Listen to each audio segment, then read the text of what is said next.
한 주 동안 우리 온 나라에 먼지가 가득했었는데 어떻게 잘 살아오셨네요. 정말 이렇게 숨 모시는 한 주였는데 그래도 이제 좀 엊그제부터 좀 나아지기 시작한 것 같습니다. 지난주에 좀 아프셨던 분도 좀 있으셨고 제가 보니까 그러셨더라고요. 건강 유의하시고 우리 봄에는 더욱더 건강하시고 좋은 일 많으시기를 주의 이름으로 축원합니다. 마가복음 강해가 지속되고 있는데요.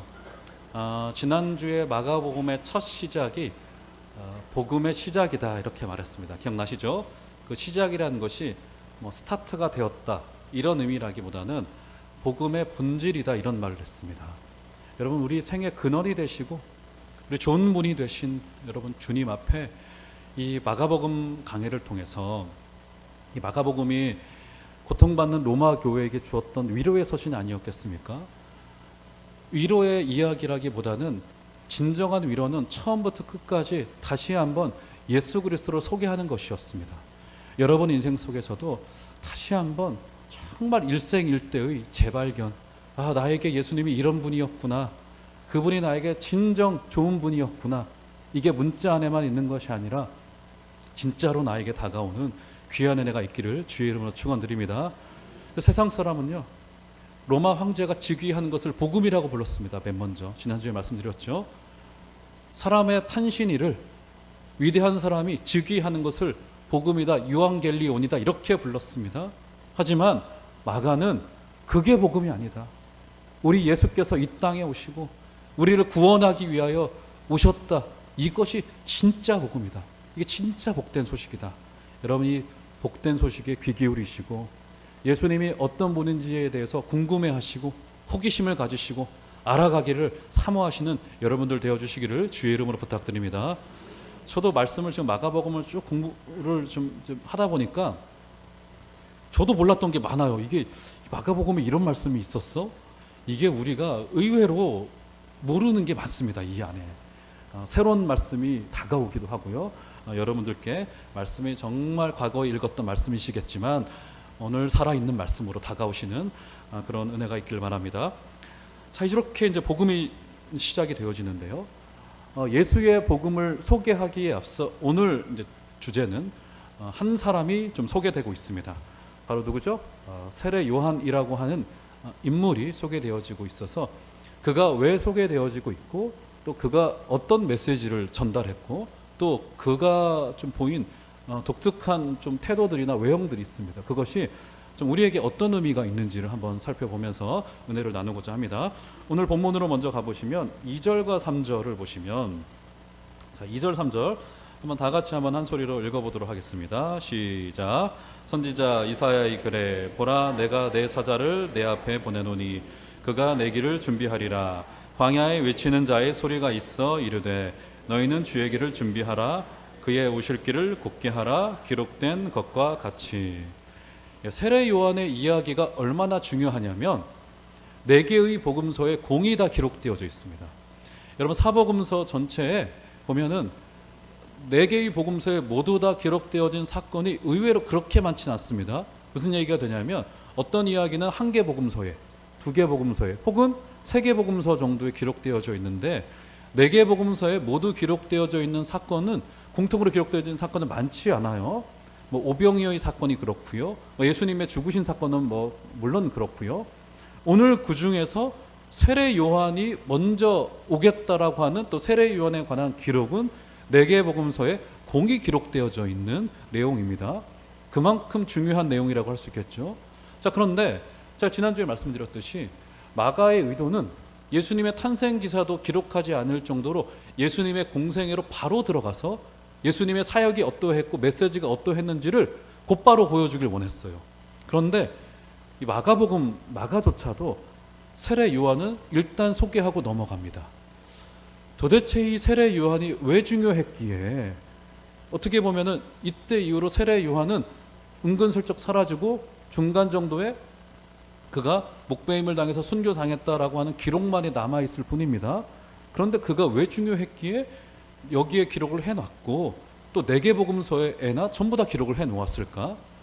오늘 여러분 읽으셨던 2절과 3절의 말씀은 구약 성경 3개의 조합에 해당되어집니다. 이사야 40장 3절과 말라기 3장 1절과 출애굽기 20장 23절의 말씀을 조합을 해놓은 말씀입니다. 찾진 않겠습니다. 왜냐하면 구약 성경을 그대로 다 가지고 왔어요. 구약을 찾지 않아도 될 정도로 말씀 그대로 가지고 왔습니다. 그러니까 세례 요한은 일단 마가가 강조하고 있는 것은 그는 이미 오리라 예고된 선지자였다라고 하는 것을 말해주고 있습니다. 친절하게도 오늘은 이 성경을 찾지 않아도 구약을 그대로 인용할 정도로 마가는 어떤 것을 강조하고 있느냐?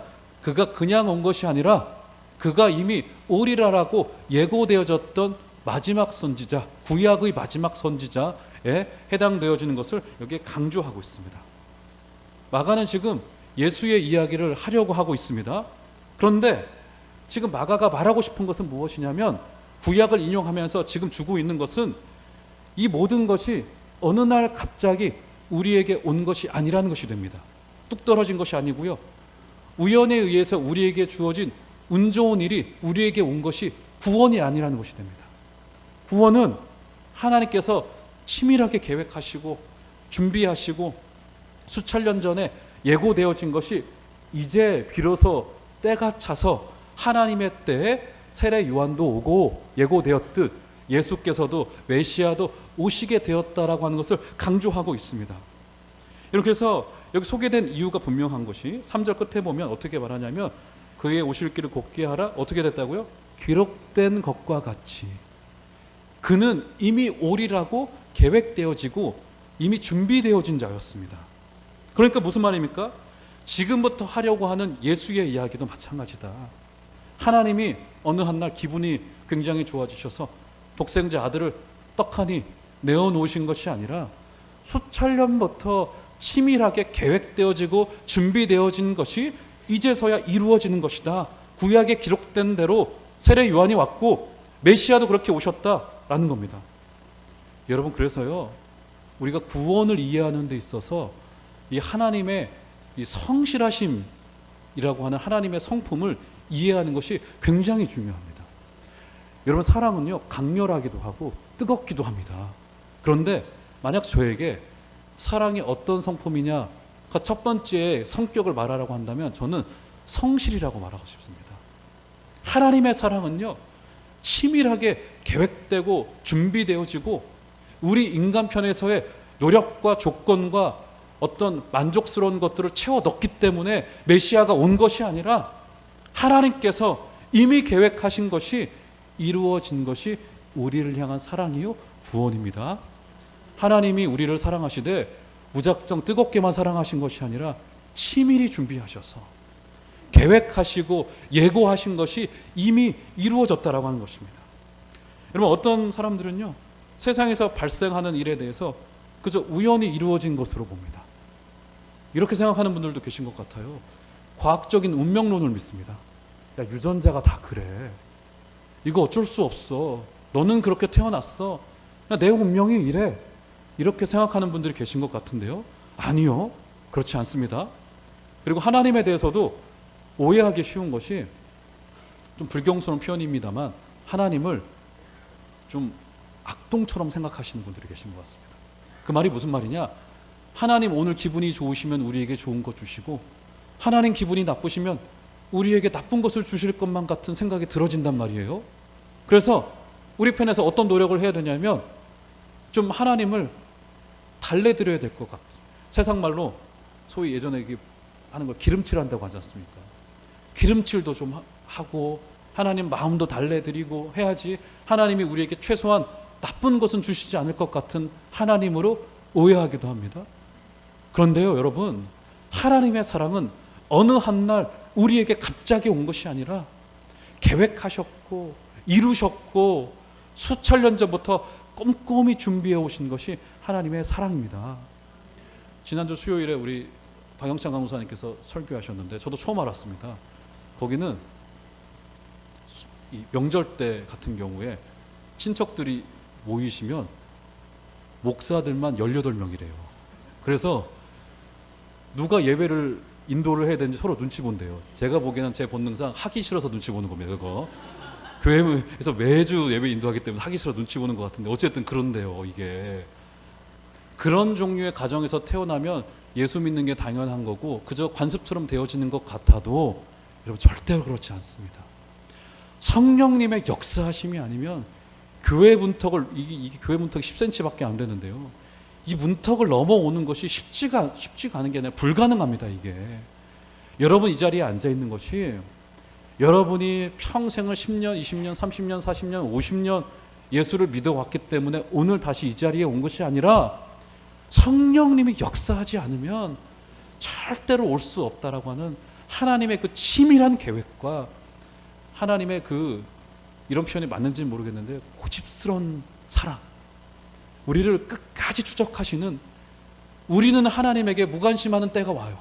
어떤 때는 영적으로도 힘들고 기도도 하지 않고 말씀에서도 멀어지는 때가 있더라도 뭡니까? 부모가 자녀에게서 눈을 한시도 뗄 수 없듯이 그것보다 오히려 더 하나님은 고집스럽게 우리를 쫓아오신다고요. 이것은 하나님의 주권적인 은혜라고 밖에는 설명할 도리가 없습니다.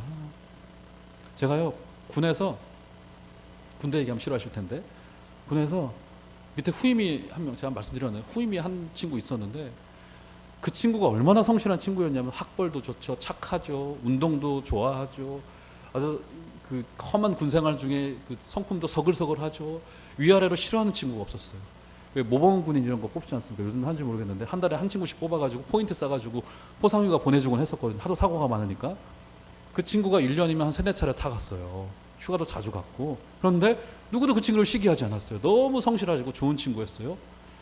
제가 또 은혜를 받았으니까 저도 너무 좋아하는 친구였어요. 저보다 2달 밑에 후임이었는데 제가 그 친구를 전도하려고 정말 쓸개 간을 다 빼줬습니다. 그리고 뭐까지 빼줬냐면 그 좋아하는 초코파이 넣어주겠다 하면. 근데 그 친구 제가 군대 2년 2개월 군생활 한 동안 한 번도 교회를 안 나왔어요. 한 번도. 단 한 차례도 안 나왔습니다. 불교도 가고 천주교도 갔어요. 거기도 자주 안 갔지만. 그런데 교회는 한 번도 안 왔어요. 저 있을 동안 한 번도 안 왔습니다. 저 2달 뒤에 제대했으니까 한 번도 안 갔겠죠. 제가 그때 느낀 게 뭐냐면, 야, 이게 교회 오는 게 착하다고 되는 게 아니구나. 여러분, 우리가 이 자리에 앉아 있는 것은요, 계획된 것이고 예고된 것입니다. 부모님이 이 자리에 주저앉혔다고 부모님 원망하실 거 없습니다. 하나님이 주저앉히신 겁니다. 여러분, 그 은혜를 믿으신 여러분들 되어주시기를 주의 이름으로 축원드립니다. 자, 세례요한의 메시지를 한번 살펴볼까요? 자, 4절 5절로 가보시면, 자, 4절 5절 우리 시온 찬양대면 한번 찬양 불러주셨듯 꾀꼬리 같은 목소리로, 자, 2절 말씀 한번 큰 소리로 봉독해 주시겠습니다. 시작.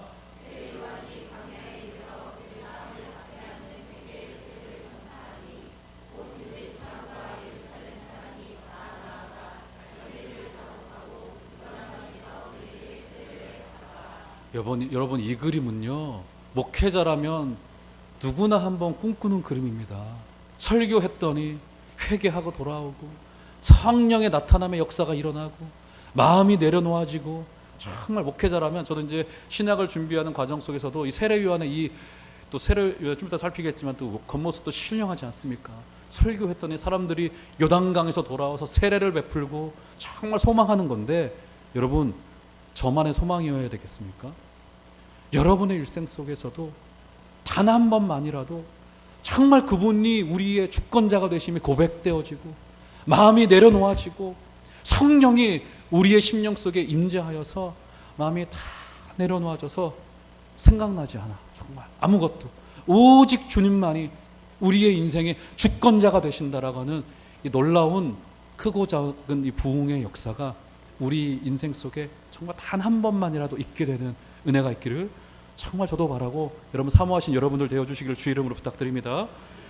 지금 이 세례 요한의 이 세례는요, 굉장히 좀 독특한데, 왜냐하면 당시의 세례는요, 오직 이방인들만 받았습니다. 이방인들이 유대교로 개종할 때만 세례를 받는 것이 당시 세례의 관습이었는데, 오늘 말씀에 보니 5절에 보니 지금 누구들이 세례를 받고 있습니까? 온 유대 지방과 예루살렘 사람이라고 아예 지정하여 말하고 있습니다. 유대인들이 세례를 받고 있습니다. 당시로서는 이 그림이 너무 어색한 그림이었을 거예요. 사람들이 다 이상하게 생각했을 것이고, 그리고 혁명과도 같은, 전환점과도 같은 일입니다. 무슨 선언인 겁니까? 이제부터 예수께 나오는 일은 민족이나 혈통이나 그 어떤 것이나 상관없이 그 마음을 내어놓는 자 누구에게나 예수가 주인이 되어준다라고 하는 혁명과도 같은 선언이 여기에서 지금 벌어지고 있는 거고요. 더불어서 오늘 읽지 않았으나 1장 15절로 한번 가보시겠어요? 1장 15절을 보시면 이르시되 때가 찼고 하나님의 나라가 가까이 왔으니 회개하고 복음을 믿으라 하시더라. 이 말씀은 예수님의 설교 중에 첫 마디의 설교입니다. 어떻습니까? 예수님의 설교와 세례 요한의 설교가 좀 유사하죠? 비슷하죠? 지금 무슨 그림이 그려지는 겁니까? 세례 요한이 지금 설교했던 그 메시지의 모습과 내용은 어떻게 보면 비유를 들자면 예고편입니다. 그리고 이제 예수님도 똑같은 회개의 복음을 전하면서 이제부터 진짜 본격적인 회개의 역사와 믿음의 역사가 일어날 것이다. 아니 본편으로도 이렇게 어마어마한 일이 일어났는데, 예고편으로도 이런 어마어마한 일이 일어났는데 예수님의 그 본편에서는 어떤 일이 일어날까? 지금 이런 것을 말해주고 있는 겁니다. 지금 세례 요한은 예수님의 길을 준비하는 자로서 어떤 기대를 하게 만듭니까? 이제 예수님에 관한 이야기는, 예수님의 사역은 어마어마한 일들을 우리에게 베풀 것이다. 여러분 바라기는 우리 마가복음 강해를 통해서 이런 은혜를 사모하시는 여러분들 되어주시기를 정말 부탁을 드립니다. 세례 요한의 복음만으로도 얼마나 강력하던지 수많은 유대인들이 되돌아왔는데 이제 예수님의 이 선포와 그의 사역과 그의 삶은 우리를 바꾸고 남기에도 충분하다라고 하는 사실을 기대하시면서 우리 본교회, 우리 교회의 이 마가복음의 이야기를 살피면서 이런 은혜를 사모하시고 일생일대 그 만났던 주님을 다시 한번 확인하고 강력히 만나고 우리의 인생이 변화받고 아팠던 것도 회복되어지고 정말 예수가 우리의 주인이 되어서 정말 우리의 인생도 바꾸어지는 놀랍고 복된 은혜가 있게 되기를 주의 이름으로 축원드립니다. 자, 그렇다면 오늘 성경은 이제 세례 요한에 대하여 몇 가지 좀 특이한 점들을 우리에게 말해주고 있는데요. 본문 6절로 한번 가보시겠어요? 세례 요한의 메시지에 대해서 살펴보았다면 세례 요한의 외형이 좀 등장하고 있습니다. 자, 6절 다 같이 한번 한 소리로 읽겠습니다. 시작. 요한은 낙타털 옷을 입고 허리에 가죽띠를 띠고 메뚜기와 석청을 먹더라. 특이하게도 그의 겉모습이 소개되어지고 있어요. 여러분 성경 인물이 소개되면서 겉모습이 소개되는 사람은 제 기억 속에 지금 많지는 않습니다. 그렇죠? 특이하게도 외모가 소개되어지고 있습니다. 여러분 상상을 해보세요. 광야에 서서 털옷을 입고 허리에 가죽띠를 띠고 이 사자우를 바라고 있는 세례 요한의 모습, 굉장히 신령한 모습 아니겠습니까?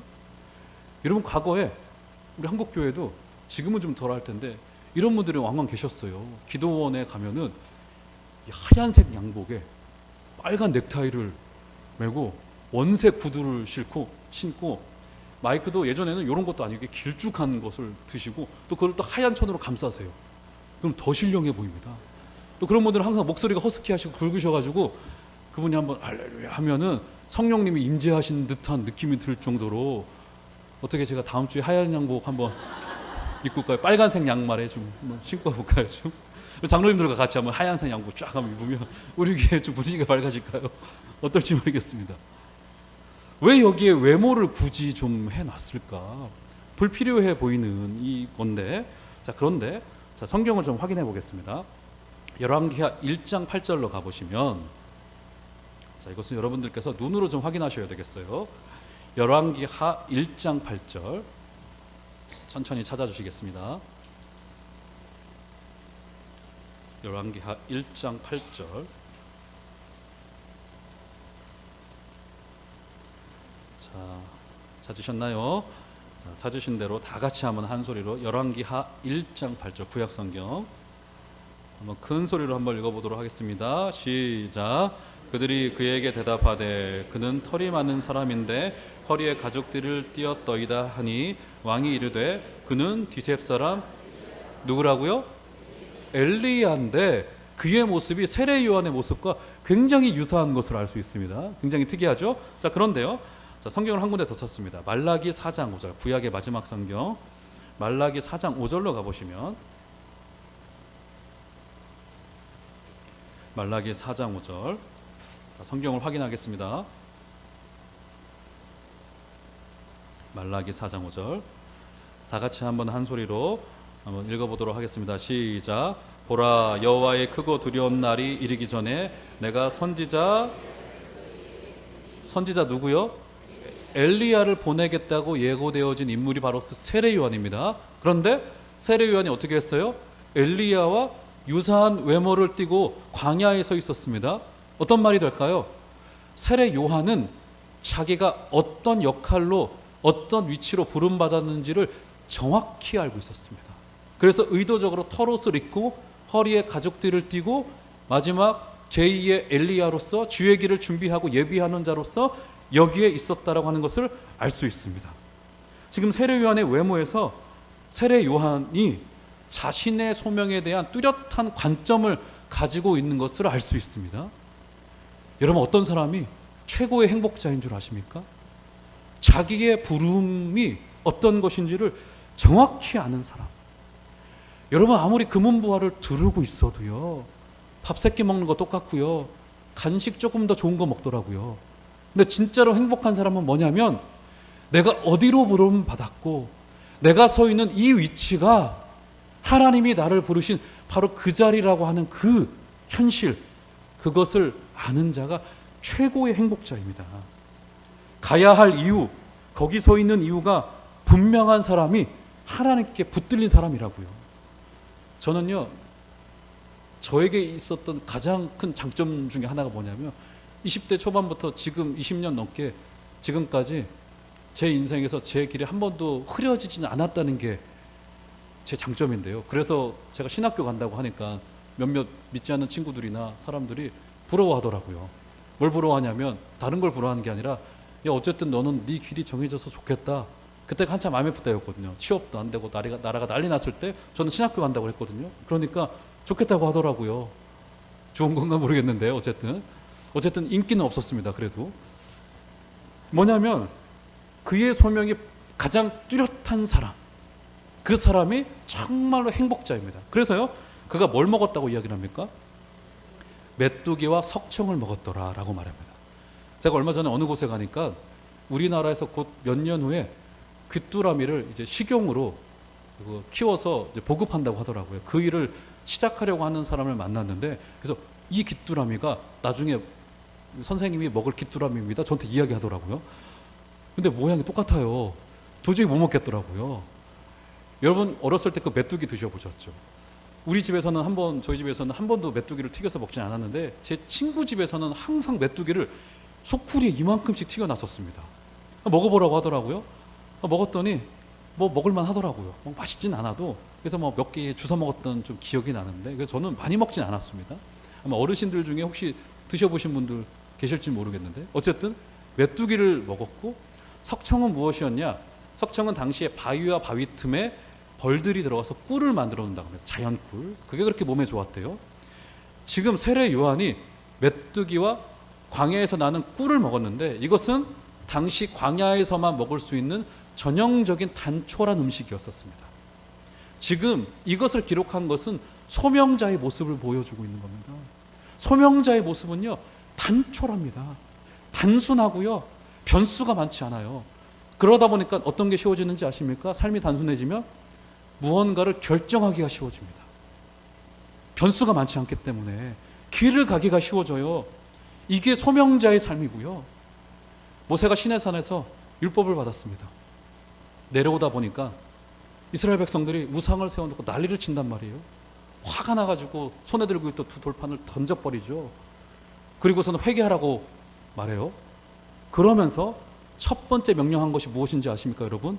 우상을 없애라. 그 말 하기도 전에 너의 장신구들을 다 내어놓아라. 목에 걸치고 있던 거, 귀에 달고 있던 거, 손목에 달고 있던 거, 발목에 감고 있던 거 다 내어놓으라 라고 이야기를 해요. 거기에 우상이 새겨져 있었거든요. 너희들이 가지고 있는 그 복잡한 것들, 너희들의 그 욕망의 결정체 같은 것들 다 내어놓고 단순하고 단촐하게 주님 앞에 와서 마음을 다 내어놓고, 여러분, 이것은 소명자의 삶은 이것이 가능해집니다. 저는 바라기는 여러분의 마음속에 우리 한 주를 살아가다 보면 얼마나 복잡한 게 많습니까? 내가 어떤 것이 내게 이익이냐, 어떤 것이 불이익이냐, 이런 것도 중요해지지 않아요. 이거는 좀 기분 나쁜데? 저 나를 무시하는 거야? 이런 것도 중요해지지 않고요. 소명자는 뚜렷하게 자기의 길을 가게 됩니다. 세례 요한의 삶은 단촐했고요, 단아했기 때문에 그를 통하여 복음의 놀라운 역사가 가능했던 것이고, 단촐해야 툭 털고 갈 수 있고요. 여러분, 무언가 변수가 많아지다 보면 결정은 어렵고 오해는 쌓이고 피곤해지고 하나님께도 집중하지 못하게 되어집니다. 이번 한 주간 동안 단순하게 하나님께 집중하시는 여러분들 되어주시기를 주의 이름으로 부탁드립니다. 그래서 저 그거 한번 해봤으면 좋겠습니다. 제가 이틀 전에 지하철을 잠깐 타고 어디를 좀 갔다 왔는데 100이면 100 다 이러고 있더라고요. 100이면 100. 정말 어르신들이나 우리 젊은 애나 다 할 것 없이 다 거북목 되겠더라고요. 저는 어떻게 하는지 아십니까? 저는 그래서 거북목이 되기 싫어서 이렇게 저도 하고 있었습니다. 핸드폰 이렇게 들고 있었어요. 한번 그런 거 해봤으면 좋겠습니다. 우리 음식 안 먹는 금식하지 않습니까? 그래서 스마트폰 금식 한 이틀 3일 정도 다 꺼놓고 있는 겁니다. 다 약속하는 거예요. 어떻게 한번 해보실랍니까? 여러분이 동의하시면 제가 한번 우리 고난주간 때 한 이틀이라도 좀 어떻게 한번 해볼까요? 우리 장로님들과 좀 상의해서 한번 해볼지 말지. 이것이 음식 안 먹는 금식보다 더 괴로워하시는 분들 계실지도 몰라요. 정말. 여러분, 이 사회의 구조가 굉장히 복잡한 메커니즘으로 되어 있어서 이것을 우리가 때로는 결단을 통하여 단순하고 단촐하게 가져가야 될 필요가 있습니다. 그래서요, 여기에서 보면 이제 마지막으로 세례 요한의 중요한 태도 한 가지가 나옵니다. 7절, 8절을 보시면, 자, 마지막인데요. 아마 7, 8절 한번 두 절 다 같이 한번 읽어보도록 하겠습니다. 시작. 그가 전파하여 이르되 나보다 능력 많으시니가 그의 신발끈을 풀기도 감당하지 못하겠노라. 나는 너희에게 물로 세례를 베풀었거니와 그는 너희에게 성령으로 세례를 베푸시리라. 지금 세례 요한의 설교를 통하여 사람들의 인기가 치솟고 있는 상황이었습니다.